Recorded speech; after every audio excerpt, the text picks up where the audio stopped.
What's going on, everybody? Welcome to another episode of Opinionated Off Topic. I'm with Carlos Mojica, co-owner and co-founder of Opinionated Media. I'm Cam Theory.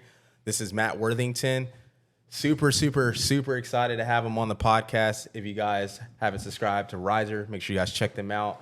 Matt Worthington, he's also going crazy with his own content on social media. Make sure you guys check him out. But this is a super dope podcast, especially for me and Carlos.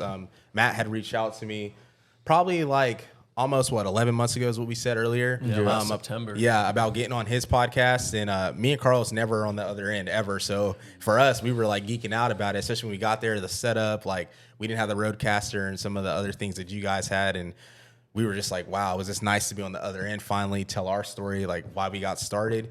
And then fast forward till today, seeing what you're doing, seeing what we're doing, it's super cool to like how we're connected and even getting closer as friends. So I think that's still our only podcast that we've been on, right? yeah, that's the only podcast besides like doing stuff with PCT and internally. Yeah. That's like the outside of that. Yeah. You're still the Gotta only get y'all one. back on. Yeah, I'm no, down. for sure. We're down. It's always whenever. fun to be on It's the other always end of nice it. to be on the It's other cool end. being able to circle back around like a year later, 2 Yeah. years later, 3 Just years do a later. little see recast the with each other. progress, Yeah. right? Yeah. Be able to reflect on the past year and see how much you've grown. Yeah. 'Cause, I mean, 2022 was our biggest year. We had, 500 subs or 400 subs? something Yeah, like now that. we're at 702 and trying to hit 1,000. You know, the grind is not easy, but Crazy part is, dude, once you hit 1,000, that's when just the goes. algorithms just starts kind of picking you up, right? Yeah. yeah, So it's just consistency. You guys will get there by the end of the year, no problem. Yeah. Who knows? I mean, maybe by the end of the summer. Yeah, we should. you never know. This next pod could really help us a lot. So, Yeah. Yeah. but Shouts out Matt Choi. shout out Matt Matt Troy. Troy. Yeah, That will be this Friday. Yeah, this I don't Friday. Know, I don't know when this one's going out. yeah. My brain's frying. I was on vacation, so my voice a little messed up. That's why. Did your voice get messed up down there? No. Because we I'm- went to the same place. We're both in Port A. Port A. But I don't know. My voice was like just messed up I'm the good whole on the time. voice. I'm good on the sun. Yeah, I don't know. I'm not gonna make you lift up your shirt again. Well, anyway, thank you taking time out your day. Far brother. drive for you, so I appreciate it. Just give a little backstory. Tell us a little about yourself, where you came from, how you got to what you're doing now. Yeah, man, absolutely. So, born and raised in Austin, Texas. Never left. Don't think I'll ever leave. Went to Bowie High School. That's where I met Lon Turney. He's behind the camera over there.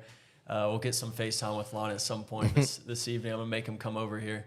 But yeah, after high school, stayed in town and went to community college here. Went to Texas State, and it was at Texas State where I was trying to figure out how to find community. I gave up drinking when I was 18, so for me it was like everybody was going out on the weekends. Everybody was partying. That's what college was centered around, was being able to have a good time, and I understand that, right? But for me, it was like I always wanted more. You know, I wanted to be around winners. I wanted to be around people who were driven, wanted to be around people who wanted to create and build and start businesses. And as a young person, 18, 19, 20 years old, there's not really community like that out there.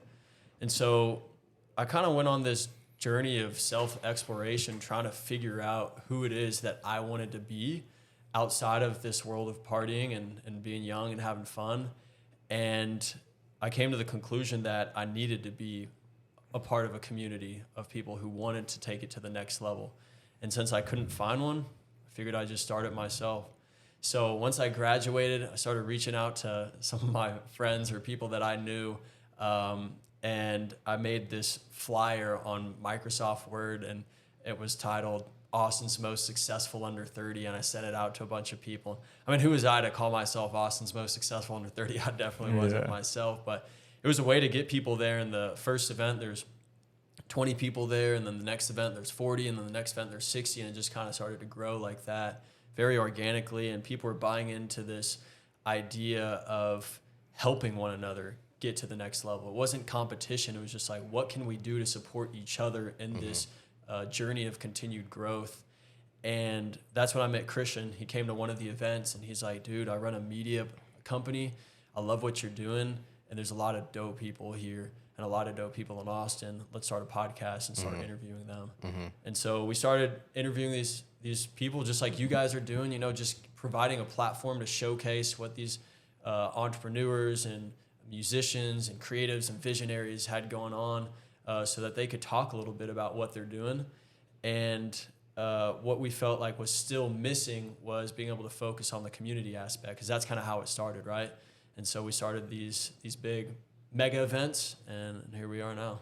So you've been throwing events from the beginning. Yeah. Why events? Like what was it there? Like, oh, I want to throw events to like help people. Like what went through your head, and how did you even go about getting all of that together? Yeah. Well, you think about COVID, right? Like one thing about COVID was we didn't have the opportunity to spend time with one another. And we're all isolated. You know, you had to quarantine. You weren't able to go out and spend time with people. You couldn't see your friends. You couldn't see your family. And when you did, you had to wear these damn masks the whole time, right? And so once COVID kind of started to not be as bad or talked about as much, there was something missing, and that was like getting people together. And so, that was kind of the reason for wanting to bring people together. And this, this was back in like 2021. So graduated college in 2020, and then it was like a full year of trying to figure out what I, wanted to do, who I wanted to be, and then started throwing that first community event in 2021, a little bit after COVID. And it was just simply to bring people together, man, and just catch up with one another. I mean, once you graduate from high school and you go off to college, it's like you don't talk to a lot of people that you grew up with. Mm-hmm. And being in South Austin, not a lot of people leave. Like you guys know Austin, it's dope, man. Like it's a great place, but you still don't keep up with them unless you have them on social media, right? And so just getting a chance to connect with each other and be around one another again was great. Just having that human connection again was the reason. And how'd you go about like getting it together? Like, did you just contact different places and like, hey, I want to throw an event, and they just give you prices, or is it like eventually someone's like, oh yeah, you could throw it here, it'd be cool? Yeah, exactly. Yeah, so my friend's mom, she was part of the HOA for a neighborhood in South Austin, and they had a community center there. And I mean, I was bootstrapping, right? Like I didn't have any money. Like I was already buying the pizza and the drinks and all that, putting in all this work, getting everybody together. So I didn't have extra money to be able to pay for the venue itself.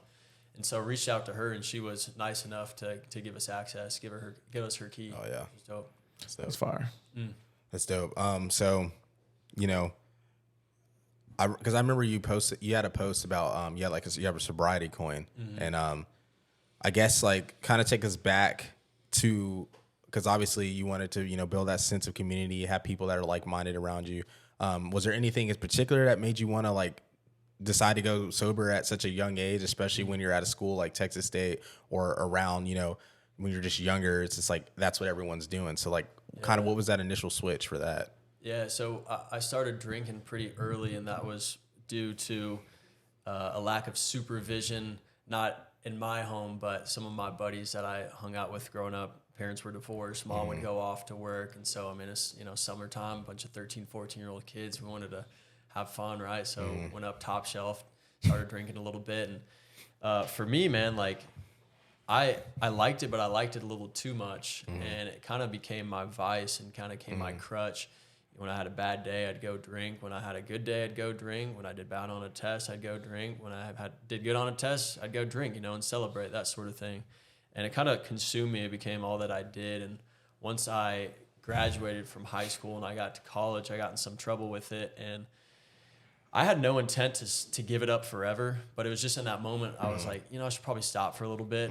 And then I just like saw how my life started to change completely. When I wasn't so focused on drinking, I started focused on other things. I started reading books. I started learning about entrepreneurship. I started watching YouTube videos. I started just studying and grinding away at this like idea of self-improvement and self-growth. And whenever you kind of like get in a rhythm like that, it's almost stupid to go back, right? And so I just said, this isn't for me. I don't think I'll ever drink again. And then it came to the point where I was kind of like going back and forth because, it's not easy being a young person and not drinking because it's a good time. Like, it's fun. I still know how fun it is. But I just saw the progress that I had made. Yeah. And it's like, once I got a taste of that, I just had to tell myself, enough's enough. I'm never going to do it again. Yeah. How hard was it just being able to like you went to Texas State, like it's just a party school. I'm sure all your friends went and partied, but how hard was it to just focus and just like dedicate your life to that and like not go back to drinking when it's accessible a block away. Yeah, I appreciate you guys asking these questions. By the way, it's I don't reflect on it much these days because it's just so normal. But I feel like in order to give something up, you have to fill that time with other productive activities. And so for me, it's like instead of on Friday and Saturday nights hanging out with people, I was working, and I worked like every chance I could get. And part of that was also due to the fact that like I had to pay for school myself, right? Like, and so my schedule was I went to classes Tuesday, Wednesday, and Thursday, and then Mondays and Fridays I was off. Like I booked my classes like 8 till 5 on Tuesday, Wednesday, and Thursday, and then on Friday, Saturday, Sunday, and Monday I came back to Austin and I worked. And so I had no time to go out because my day was like I'd wake up in the morning and I'd lifeguard from 8 a.m. till 12 noon, and then I'd chauffeur from 1 o'clock till 4 o'clock, and then I'd valet from 6 o'clock till midnight. And that was like every single day. I was putting in like 60, 70 hours a week. And that was on finals weeks too. It's like just grinding, hustling. Just wanted to make sure I could graduate debt free and just get ahead. And so that helped keep me away from, the partying and the drinking and stuff. And then also just help me stay focused. Oh, the middle camera? Is it? Yeah, I wonder if the SD's formatted. I'm pretty sure I did it. But, all right, cool. That was weird. Dude, it's so funny being on podcasts because this shit happens. Yeah. Yeah, You're just like, wait, what the hell you hear something going off, and like only the podcasters know, and they're kind of like everyone like like what? Yeah. I get it, man. No, that's cool. Yeah. So I guess. So you graduated from college. Well, what did you study at Texas State? Yeah, studied marketing and sales. Yeah. Well, how'd you even have time to study and pass all your finals and tests? Dude, I feel like I shouldn't admit this like on a podcast, but like I'll be like super honest with you. I was so focused on graduating and so focused on graduating debt free and working and like and growing that I didn't feel like what I was learning in my classes was super important. I was like, I'm reading all these books like Think and Grow Rich by Napoleon Hill, How to Win Friends and Influence People. I mean, the best books that you can possibly read. I felt like I was learning more from those than I was in my classes. It got to the point where I was like, man, like, am I actually going to use this? And answer was no. So, dude, Quizlet.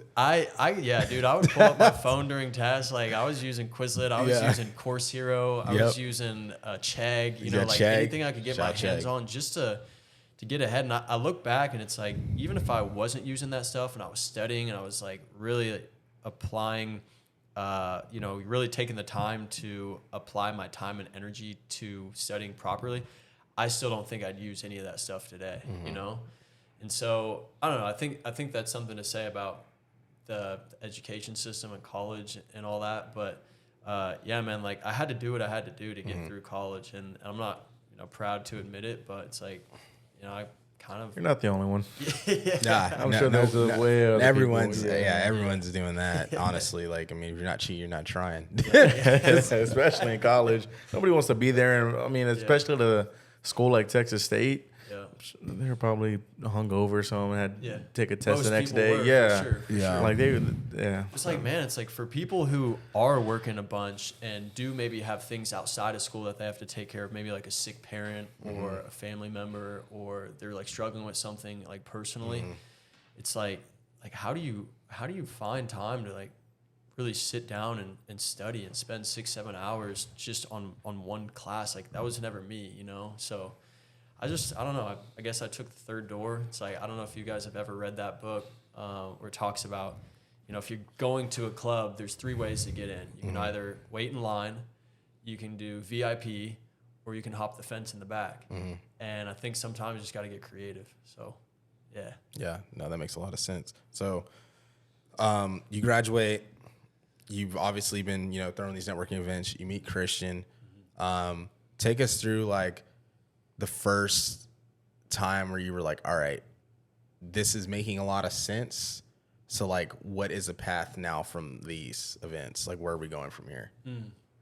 Yeah, I think I go back to that first event. So I'm going to backtrack a little bit. So the very first event that I threw, Austin's Most Successful Under 30, there was, I gave a couple different people the opportunity to talk about their business and what they had going on. And I'll never forget, there's a guy named Robbie Zudok, and he started a company called Sunnyside merch company, you know, hats, hoodies, joggers, that sort of thing.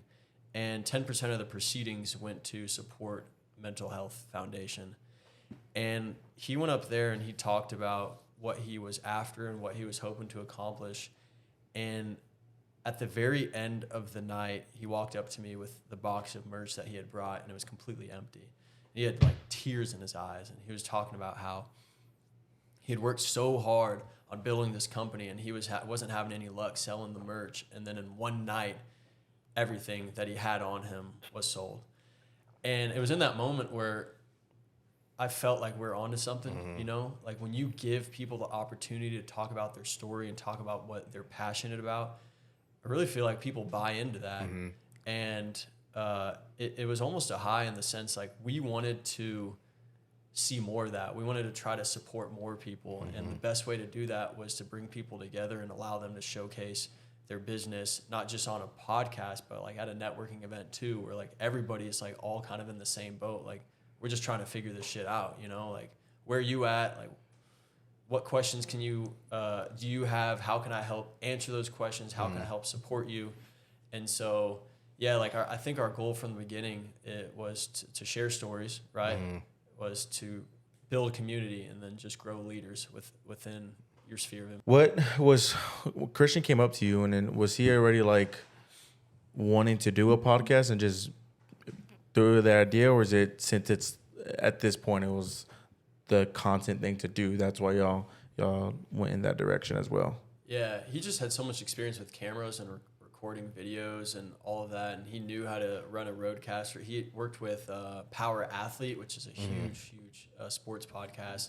So he had experience already doing it, and he was just like, man, like, I don't think there's a podcast out there that showcases the things young entrepreneurs and professionals are doing other than y'all. Like, literally, you guys are the only other people. And to interrupt real quick, like, bro, when you reached out to us and, like, told us y'all were doing it, was, like, mind-blowing, me and Carlos, because we had literally been doing it for a couple of years. We had never heard anyone doing it. And then you were like, and we checked, it was like, bro, they've been doing it too. So it's like, how are we just now meeting each other? It's crazy. Yeah. And so, yeah, I mean, it was like, how can we record these stories? And the best way to do it was through the podcast. No. What was it like for you being on like was that your first time like on the podcast setting, like on a camera talking to a mic and interviewing people? Yeah. How was that experience for you? Because like when we first started, it was just us two. So it was like kind of nerve wracking, but it was just kind of easier because it was just we us knew two. each other. And then the first guest, who was our first guest? First guest was besides like somebody we know. it was Devin, Austin, Albert. Came in. I'm gonna look. Our first guest, I think it was Kelly, wasn't it? No, I'm gonna look though. But Dude, it's we're like the first nerve-wracking. guest. I was like, bro, this is. Now I got a whole guest in front of me. It's like I was used to talking to the camera. It's like, all right, now I got a guest in front of me. I can't lose conversation. Have to like have these questions. Like, how was it for you? Man, definitely nerve-wracking, right? And like, part of it too, I still feel like this even now. Sometimes I'm talking, and I'd be interested in hearing y'all's opinion on this. If you guys are on a pod and you just like talk, do you ever feel like you're not being articulate and the words you're saying aren't just coming out right? And then you listen to it like 2 or 3 days later and you're like, oh no, I did pretty good.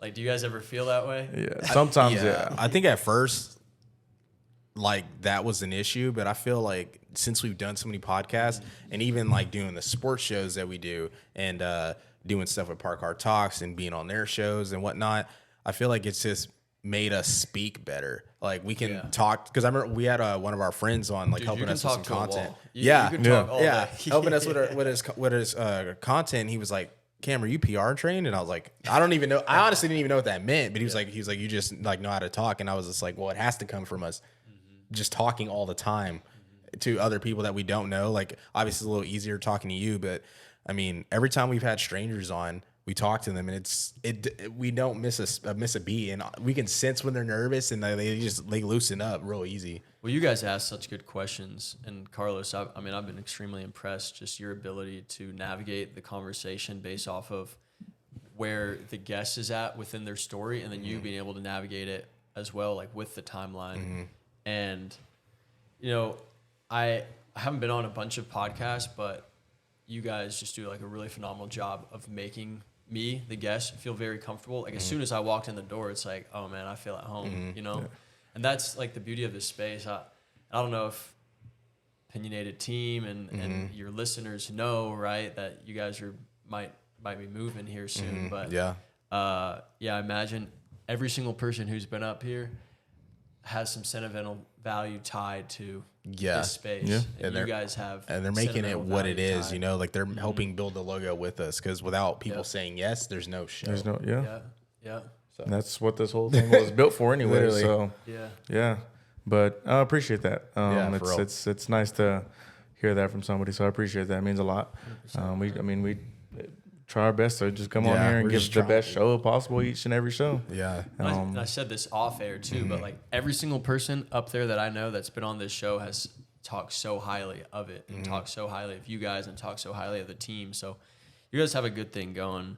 I think we can both relate to this idea that it's a grind. Anybody who has a podcast, anybody who's trying to build a company, it's a lot of hard work. Early mornings, late nights. At the end of the day, you have to stay consistent, and you have to continue to believe in yourself, because if you don't believe in yourself, nobody else will. That, and then I think another thing that we really actually learned, which we all know it, but it's not something you truly understand until you're in it. But just having a team, like you have to have a team. You can't do it by yourself. Like as hard as you want, as hard as you try, as much as you try to make it happen, you just can't. There's just too much stuff going on. You're only one person. You can only do so much, like you were saying earlier. Yeah. Like you figured out with the jobs who can run what. Because at the end of the day, you can't do everything, and there's always somebody who can do it as good as you, or if not better. Yeah, and I got to make sure I say this. So Riser's not just me and Christian Smith. It's also Zach Barney as well. And Zach has been a phenomenal addition to the team. And he's just so smart. He's so business savvy. He's always driven, always hungry, and always just eager to learn about people and to listen to stories. And he's so good at being on the podcast and asking questions. So shout out to Zach and shout out to Christian. He's a wizard when it comes to media and tech, film, photography. So with those guys, I wouldn't be here, so I definitely have to give them credit and give them a quick shout out. Shout out to those guys, Yeah. So I know you've been doing a lot of your individual content this year. You did 75 days hard. I'm actually on day 1. Let's go. Yeah, so I do data. We started that protein shake right there. Me and Kat are doing it together.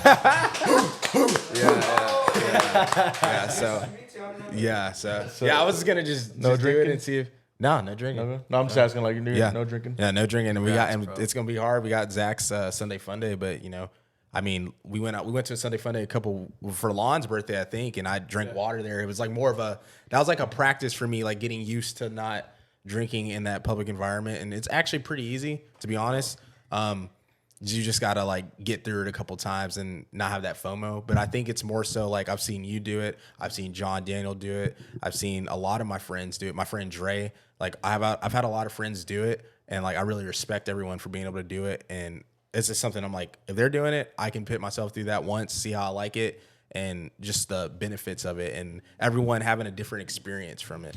John did it twice, right? Yeah. John did it twice. He's a dog. Yeah, he's built different for real. But I wouldn't be surprised if he's done it more. He loves it probably. But so you decided to do 75 hard. Kind of take us through that, and then obviously you've done other fitness challenges like Goggins 1 tire, 1 mile. Like you've done some other stuff. So. And then the ice plunge thing was crazy. Yeah, you did that too. Yeah. So I'm actually doing a challenge this Saturday, 1,000 pull-ups, 1,000 minutes, which is like 16 hours. That's no problem. You have guys like David Goggins and Truett Haynes who do like 8,000 pull-ups in a day, which is crazy.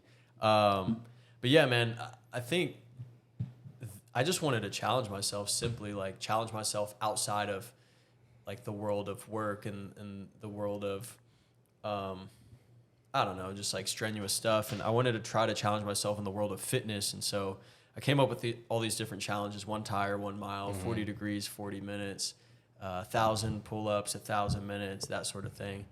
And, you know, what's interesting with 75 hard for me, I actually would not recommend doing 75 hard.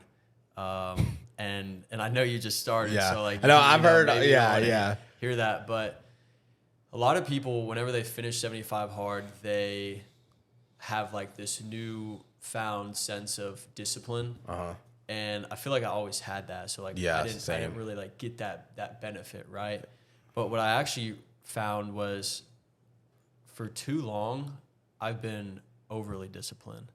And doing 75 hard, 2 workouts a day, following a strict diet, reading 10 pages of a nonfiction book, drinking a gallon of water, like, it was a lot on top of trying to build a company, working full time, things with family, you know. And what I found was I wasn't taking care of my health. You know, I wasn't sleeping right. I was eating really healthy, but I wasn't eating the proper nutrition that I needed. I wasn't getting enough calories in. And my mental health took a hit during that time. And I'll tell you guys, when I started feeling off, I was feeling off, man. Like, I was feeling really bad. And so I went to the doctor and I was like, hey, like, something's going on. I don't know what it is. Like, I know I'm doing 75 hard. I'm putting my body through a lot, putting my mind through a lot. I mean, that's part of the challenge, right? Like, I'm not going to quit. You know, that's not who I am. But, like, I need to figure this out. And so he's like, all right, well, let's do some blood work. You know, let's do some tests. Let's try to figure out maybe why you're feeling the way you're feeling. So we did the blood work, came back a few weeks later, and he sits down with me and he's like, man, you're one of the healthiest people that we've ever done blood work on, but I see the issue here. He's like, are you stressed? I'm like, Doc, I'm so stressed. He goes, well, walk me through a day. Like, why do you feel so stressed? He's like, tell me about your morning. I was like, okay, well, I wake up, you know, 6, 7 in the morning, go cold plunge, right? After I cold plunge, I work out, okay? After I work out, you know, just straight to work, you know, text people, follow up with work clients, knock out riser stuff. Right after I do that, it's like 8 a.m. sales call, right? Boom, got the sales call, and then just work all day, get home, do another workout, right? Because it's 75 hard, and then work more until like 11 or 12, and then do the next thing over the next day. So he's like, all right, let's break this down. So you wake up in the morning at 6 a.m., you check your phone first thing and start working. I'm like, yeah. He's like, and then you go cold plunge. So it sounds like stress. Do you want to cold plunge? I'm like, no. Do you want to work out? I'm like, not at 6:30 in the morning. He goes, okay, stress. And then after that, 8 a.m. sales call. Do you want to be on that sales call? No. He goes, okay, stress. And then after that, you work all day. Do you want to go to work? Of course not. Like, stress, right? So he's listing all these things out. He's like, dude, you're stressed all the time. And what the blood work is telling me is you have testosterone lower than I've ever seen anybody your age. I was like, fuck, you know, like, like, that's not good. And he told me the reason why my testosterone was so low was because my cortisol levels were so high that it was blocking my testosterone receptors. And cortisol is just like it basically shows your stress level. And I was just so incredibly stressed starting from the first moment I woke up in the day that like I couldn't just let my body relax and just do what it needed to do to produce testosterone. And so he's like, all right, well, let's try something new. Instead of in the morning cold plunging right away, instead of in the morning working out right away, let's change some stuff up. How about you like sauna in the morning, right? So you like take it slow. You don't work out until the afternoon. You don't check your phone right away. You like go for a walk. You do breath work. You meditate. You eat a good meal. You take the morning slow so that you're not starting the day with stress, because if you start the day with stress, then the rest of your day is going to be stressed as well. So I agree. You know, for me, 75 hard was enlightening, but for a different reason. Gotcha. And the reason for me was I just learned how to actually take care of myself for the first time in a long time. Because once I turned 14, I worked right away. And then once I graduated from high school, I worked, right? I was putting in 60, 70-hour weeks all through college. And then once I graduated, I started working right away and then trying to start Riser and build these companies. So I never really gave myself a break, never gave myself a chance to slow down. And shout out Nurse Doza over at MSW Lounge. Definitely changed my life. Yeah. That's crazy. No, that makes a lot of sense, bro. Because Yeah. I get it. Like if you don't relax and like take that morning, slow. I mean, you're right. You wake up like it's like waking up late. You wake up late. You're just like, fuck, I'm late. Like I'm and then it just kind of, and then you're like, oh, I gotta get to work, and then your mind like thinks about the whole day because you're like, and even I get like that too. Like I get anxious at times, and I'm like, damn, I didn't utilize this hour to its full potential, and then it'll like knock me off. I'm like, dude, I didn't. And then you go to bed, and you're like, I didn't do enough, and like you feel like shit for no reason really, but it's all like mental. So 100%. If it's just like a quote unquote workout, why did you just never like think I can go walk half a mile or a mile, whatever it was, just to like ease into it, or like just start your day off slow, or like something like that? You just go straight in it. Man, it's just not my personality. I'm just all or nothing, like I just have to be the best, I can't be second place, and like I always have this voice in the back of my head. It's like David Goggins or Gary Vee or Jocko Willink just tell me not to be a bitch, right? And like that bitch voice. Yeah, dude. And like I think that's useful at times. Yeah. But sometimes, dude, you just gotta take it slow, man. And I remember going to a retreat and we're doing a cold plunge, and the guy who was administering the retreat told us like, hey, before you get in this cold plunge, I want you guys to have an intention, or like have the openness to have an intention that you receive once you get out of the cold plunge. And I was sitting there, I'm like, yeah, this is dumb. I'm nothing's gonna, the world's not gonna like put something in my brain right now. Like I'm cold as fuck. Like that's all I'm thinking about. And man, it was crazy because in that moment, this thought came to my mind, and the thought was, it's okay to have fun. Dude, I didn't have fun for so long. All I did was work. Like I worked a lot, man, just trying to get ahead. And it just took a toll on my mental health. And I realized, like, at the end of the day, like, yeah, you can get a nice house and a nice car and have all the money in the world, but if you don't have anybody to share that with, it doesn't mean anything. And yeah, we're building communities, right? And like we're like talking to people like this on Riser, but like I was always like, I was never present, I was just thinking of what's next, I couldn't appreciate like the present moment and like how far we had come. I didn't take that time to smell the roses. And so, yeah, it's honestly, I'm still in that, navigating what it's like to have fun again, and like take time for myself. Because I find myself pulling up my phone, I'm like, you talk about the collective networking about, I'm like, okay, cool, I got to go on my calendar and see if that works, right? Yeah. It's like, I'm just structured, dude. Yeah, no, for sure. So, yeah, I'm now trying not to schedule as much and just kind of let things flow naturally. Do you let yourself have fun at the Riser events now?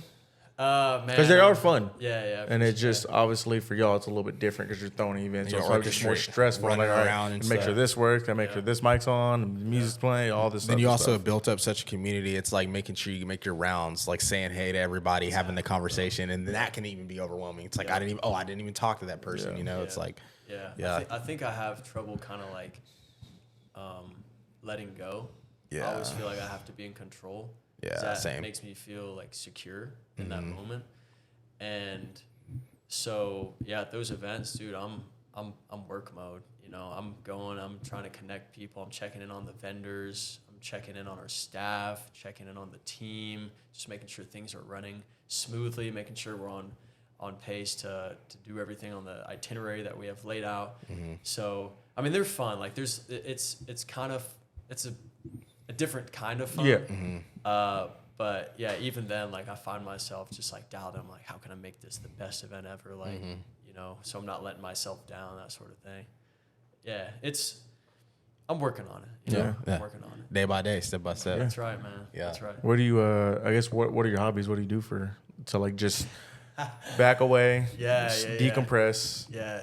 Dude, honestly, working out is kind of my way to decompress, which is ironic because I said earlier that, like, I didn't want to work out all the time. But, I mean, afterwards, it makes me feel good. Like, I'm stressed, like, leading up to it, but after it makes me feel good. But outside of that, man, I love to go eat. I love trying new restaurants. I love spending time with my buddies. I live in a house too with 5 guys. And, I didn't have that up until 3 months ago. I've been living at home, just trying to save money and save up.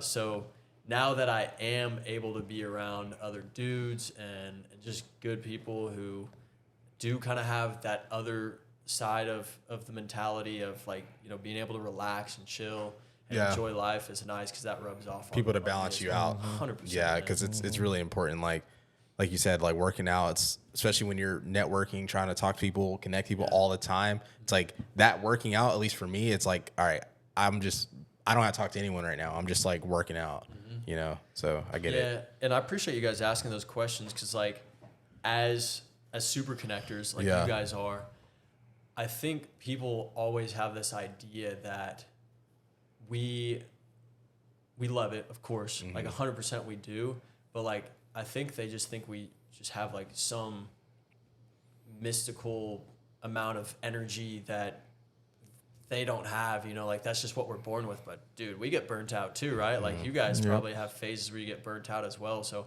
I'm just trying to be real on this podcast to let you know, like it's a lot, and anybody out there who's like starting a company or building community, like it's okay to take time for yourself, because if you're not showing up for yourself, then you can't show up for your people. Yeah, 100%. Because Mr. Beast does something. He does like 10 days hard, and like the 11th day he like takes off, and that's the day to himself. And he'll like watch anime. Yeah, he'll watch anime and just like that's the day to himself. Decompresses from everything, and then 10 days hard. Takes that day. Talk about somebody that is like different. Like, do you know who Colin and Samir are on YouTube? So they like interview like the biggest like YouTubers that are like doing, like they just interviewed like Dream, like that big Minecraft YouTuber, and they interviewed like Mr. Beast. They like do a reoccurring interview with him, and like on Mr. Beast's interview, he literally said like, I can't even think about dating and stuff, and he was like, that's not good. He was like, don't be like me, but he was just like, I feel like there's only gonna be like one person like me that like is just focused on work so much that everything else is just kind of out the window, and it's good to have that human realization of that, because it's like all this stuff will be here, and if you work diligently, like you don't want to get somewhere so fast too and not be prepared for it. Because I tell him all the time, like, and like I'll even tell you, like, we're in a content creation space, you're like a video away, like a connection away from just completely blowing up, and if you don't know how to balance that, when the opportunity comes, you could really just fumble it and lose it all.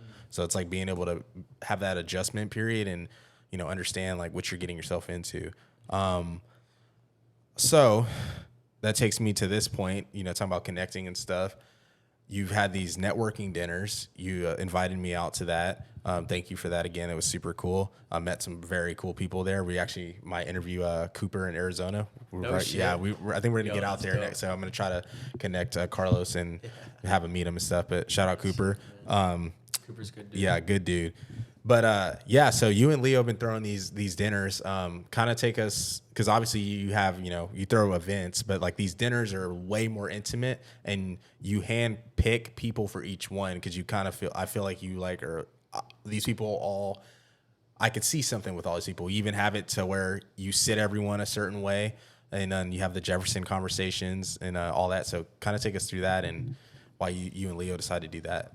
Yeah, so Leo has a pretty cool background. He was working in Las Vegas around celebrities and influencers and movie stars, like that sort of crowd. And he was the one that was like their like private tour guide, if you will. He was the one getting them into VIP sections and getting them bottle service. And I don't know exactly like how he kind of got into that world. I can't remember 100%, but when he came to Austin, he was looking to do something similar. And we actually connected because I was making YouTube videos on apartment locating, and he was in the real estate world, and I was just putting out free content, trying to put people on game. And he saw one of the videos. He's like, yo, like, I see that you're in Austin.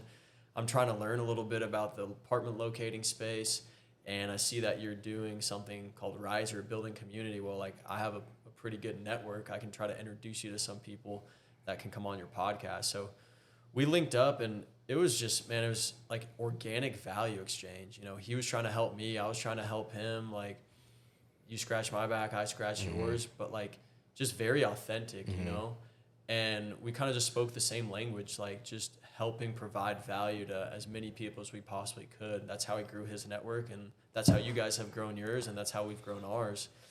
And we felt like there's still something missing, though. Like, Risers events were really big, and they were welcoming to like the masses. Mm-hmm. But in order to have impact, sometimes less is more. And so we felt like it'd be really powerful to bring together some high-level entrepreneurs and just some dudes that we know that were passionate about making change, making a difference, and helping each other on a deeper level rather than just kind of surface-level conversations at a networking event, right?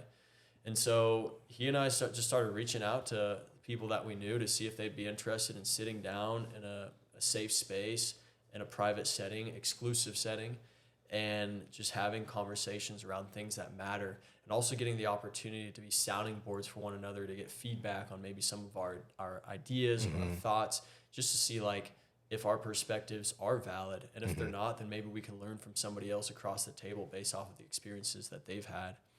And so we had our first one, and something we tried to implement pretty early on that we missed on that first one was like this idea of a Jeffersonian style of dinner where only one person is allowed to speak at a time. So there's a portion of the dinner where we have a couple different prompted questions, and we just lay out the question, and whoever feels called to speak can like talk to that question and give their opinion or their idea on that particular topic or matter. And that gives everybody a chance to share their voice, but also gives you a chance to kind of reflect on your thoughts to see if they do help you in the world. And if they don't, then like other people can be like, hey dude, I don't really think I agree with that, and this is why. So it just makes us like stronger men, right? And so yeah, man, it's been really good. It's been a really fun project, and we're gonna continue to do them. Yeah. How many have you had? I think we're at 8 or 9. 8 or 9. 8 or 9. They just keep getting better each time. They keep getting better, man. We'll get you out to one. Yeah. Yeah. Hey, I'm there for it. Let's go, baby. I don't get out the house much, but hey, important stuff I will be there for. The food was fire. It was super good. Yeah, shout out. Ziki. Shout out. Shout out. It was like a personal chef, like home. That's Yeah, dope. yeah. Oh, that one was, Yeah, yeah. the one I went to, yeah. Okay, that's crazy. Yeah. That's dope. Yeah, so we started catering from Ziki. Bro, so I want to eat that. What kind of food is that again? Because I've seen Zach and John they've been like eating there a lot. Yeah, it's like a Greek-Mexican fusion. And the cool thing about Ziki is all of their food is seed oil free. So it's not cooked in canola oil or vegetable oil. Seed it's oils. cooked in like tallow and ghee. And all the food is farm to table. It's organic. It's grass-fed, pasture-raised. So it's like the best ingredients that you can possibly get. And it's fast food, which there's nothing like that out there, right? So they're just completely disrupting the food industry. And they're awesome. And Nick, the founder, is phenomenal. And he's actually coming on our podcast in a month. Yeah, that'd be. And hopefully that goes well. I'd love to make that introduction for you. Yeah, that'd be nice. Are they a restaurant, or are they like a food truck, or is it just a catering business? Started off with one food truck, and I think now they're up to like 16 food trucks. And they got a bunch of investors that are buying in now just to help them grow. And they'll be across the country before we know it. That's crazy. Yeah. Started in Austin. That's crazy. dope. Dude is 26 too. Nick is Wow. 26. Wow. Is he from Austin? I believe he's from Austin. Yeah, that's bro. There's just He's a so much stuff happening here. Like, it's insane. Like, that matcha like energy drink Somi, like them, like follow them, having a cold one. Shout out to you. Like all these people like are starting stuff. It's so dope. Yeah, Somi, I think that's Ariana. Yeah. Ariana She has like and Angel. Yeah. Angel Salinas. Yeah. Crazy, bro. What is it? It's like a matcha like energy drink. Like I'll show you real quick. Matcha? Is that what it's called? Matcha? It's like That's I was like, what is it? Is it matcha? Green? I wasn't gonna Matcha. say anything. Green? Yeah. Yeah, matcha. Yeah. Or This. mochi or no, matcha? I think it's it's like matcha. one of those two. Mochi or Yeah. matcha. Matcha. This right here. I think mocha's coffee, right? Yeah. Mocha's coffee. Yeah. Mocha's coffee, matcha, matcha's, energy But drink. they like started in Austin. That's dope. Yeah. So you're having these dinners, you're meeting these connections. I'm curious to hear what your process is on how you network. How are you scheduling people for either your podcast, these dinners? Like, how are you going about it? Because I'm not like, okay, like oh, I got to get this personal. You know what I mean? It kind of just, as crazy as it sounds, like most people probably don't understand it, but it's literally organic. Like I told him, I was like, we're at the point, like when we stopped shooting pods, probably like 3 months ago, people are hitting us up constantly like, hey, I love your show. When can we get on? Continuing to hit us up. And I'm just like, hey, listen, we're going to start shooting here. And then when that time comes, I'll start reaching out to people. And then once you get a guest on, it kind of just compounds. Like someone sees it like, oh, I want to get on that. So how are you going about doing that? Yeah, so you have Tribe Mafia, Malin White, Austin Suter, Jacob Hopkins. We pretty much just sniped them from the Opinionated Media podcast. It's all good, bro. You gotta do what you gotta do. hey, that's good. You gotta do what you gotta do.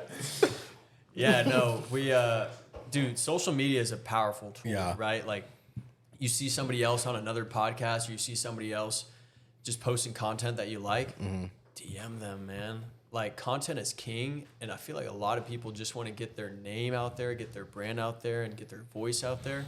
And so if you shoot them a DM and you're genuine, and it's not like, you know, that SpongeBob letters where it's like small letter, big letter, small letter, big letter. Yeah. If you just like, bro, if you have like a professional introduction, then most of the time people are pretty open to coming on the podcast, right? Yeah. As long as you're respectful and you're able to make them feel comfortable. And you know, it's not like Adam 22's podcast. Like, like you're good, you know, for the most part. So That's funny. That's funny. Yeah, man. So just leveraging social media has probably been the best way to do it. And then going to networking events as well. And I mentioned a book earlier. It's called How to Win Friends and Influence People by Dale Carnegie. And in the book, it talks about, you know, make the other person you're talking to feel like the most important person in the world in that moment. Make them feel special, make them feel heard. And if you can do that, and then you finish off that conversation with, hey, I have a podcast, I'd love to learn more about you, they're going to come on. You know? Yeah. Absolutely. Like you said, I've been DMing more people, especially like bigger guests. And it honestly does help when you get a couple big guests on yours, because it's like, all right, I see that this person follows you, and I might have a mutual follower with them. Or I see like this big person was on your podcast. Oh, they're now more inclined. But to get that big guest, all it takes is that one yes from whoever that big guest is, and it just compounds. And also seeing everyone do stuff like in our communities. There's so many people that have done just so much more since they've been on our podcast, probably your podcast. Like, it's insane. Like, we went up to Dallas like a couple weeks ago, and shout out Peyton. Like, he's been on our podcast twice. Shot an intro here once, and like his podcast is going crazy right now. And it's just kind of like who you surround yourself with. You work with somebody.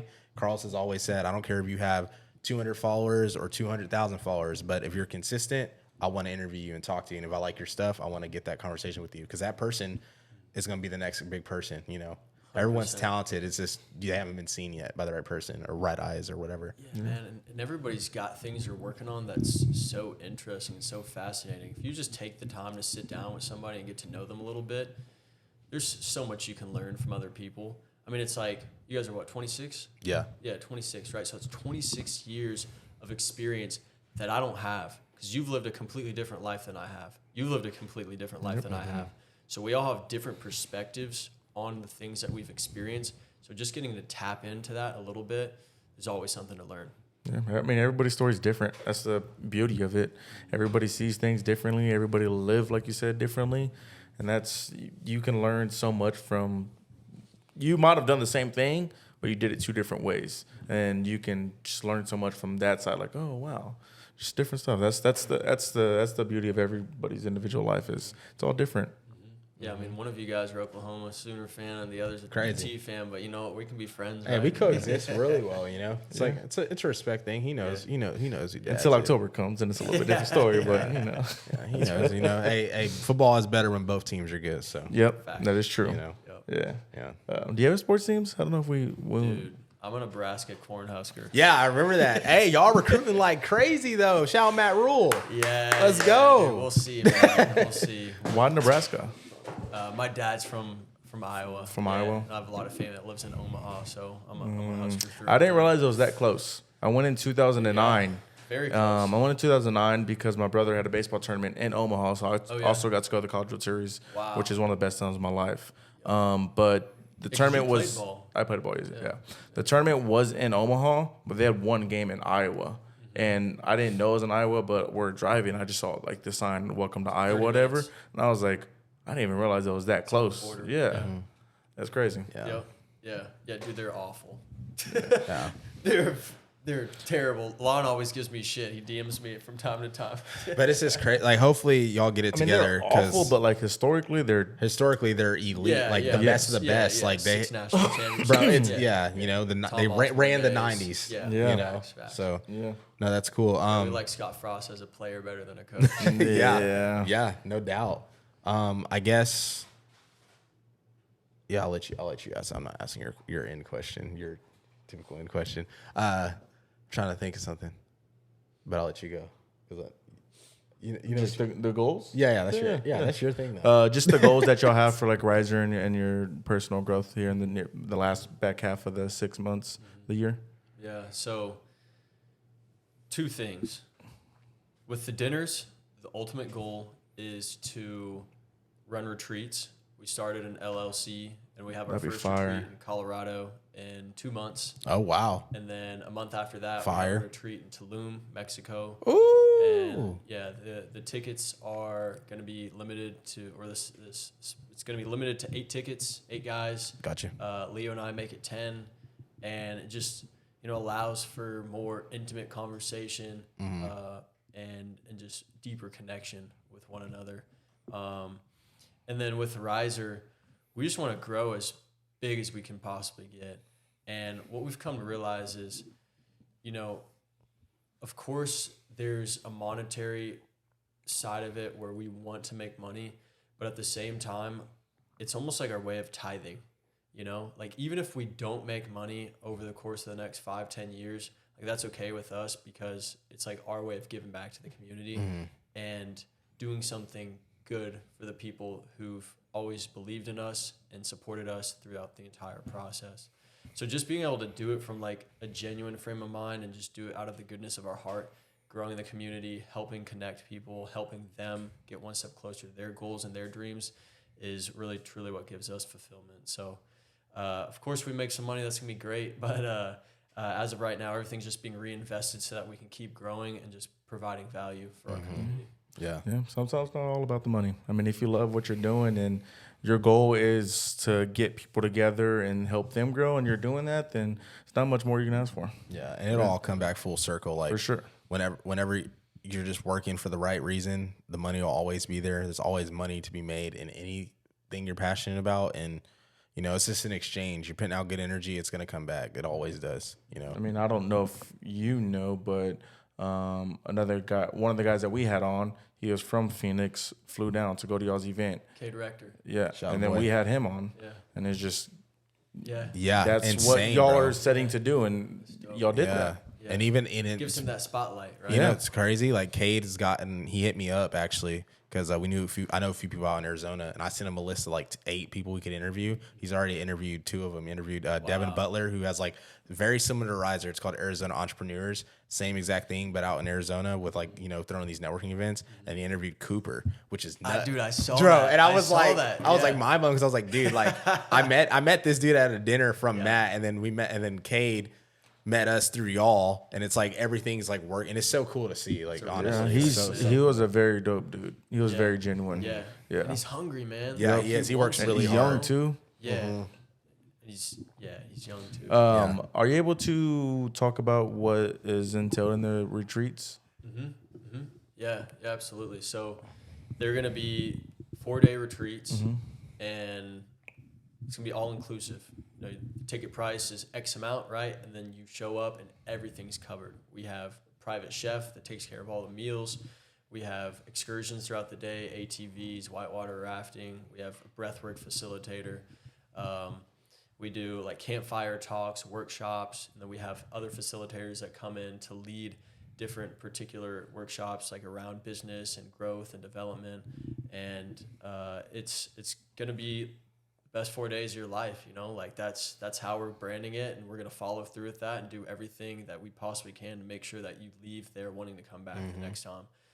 And we're super excited about it. We haven't released the tickets yet, but when we do, definitely let y'all know. I need to connect you with my friend Mikey Sheridan. He's in Arizona. Does these retreats called Ace Interstellar. They're like 30 people, but he might be a good reference for you, just for someone to learn like how to do it, how to facilitate it and stuff. So I'll definitely make that connection so you can reach out. Mikey Sheridan, yeah. Okay. Yeah. Cool. Thank you, man. Yeah. That's yeah, you know, I want to say this. This is interesting. So for the longest time, like I didn't want to talk about like my goals and my dreams and my aspirations publicly, because like I feel like sometimes when you put it out there, like it doesn't end up happening. You know, like there's like this weird like opposite like force that ends up like making you have this expectation, but then you don't like follow through with it. Does that make sense? Like, do you guys ever feel that way? No, because going back to the perspective things, I always have the perspective like if you put it out there, the more you put it out there, that's you're gonna get it. You just speak it into fruition, basically. Yep. I've always thought that. Yep. So like if when we first started, it's like if we make it, no, like when we make it, when we get a studio. When we get a studio. It's never like if, because I always feel like the more you say when or where, whatever the case is, then it's gonna happen rather than like if. So yeah, I've never felt like, and it's just the perspective thing of what we talked about. Yeah, so I used to like feel that way, where it's like if you put something out there, then you have this expectation, and then it gives you this extra sense of pressure, and then you don't follow through with it. But what I've come to realize in these like last few weeks is like the more I've talking about the retreat, like the more people just like offer free game or like offer somebody to like introduce you to help you get one step closer. So I don't know, anybody who's listening who might have had that mindset that I had, it's like, no, like talk about it as much as you can. Tell people about your goals, your dreams, your aspirations, and like they will help you get one step closer. Yeah, I was gonna say that too, because I feel like we're in the same field and we all like the same like-minded people.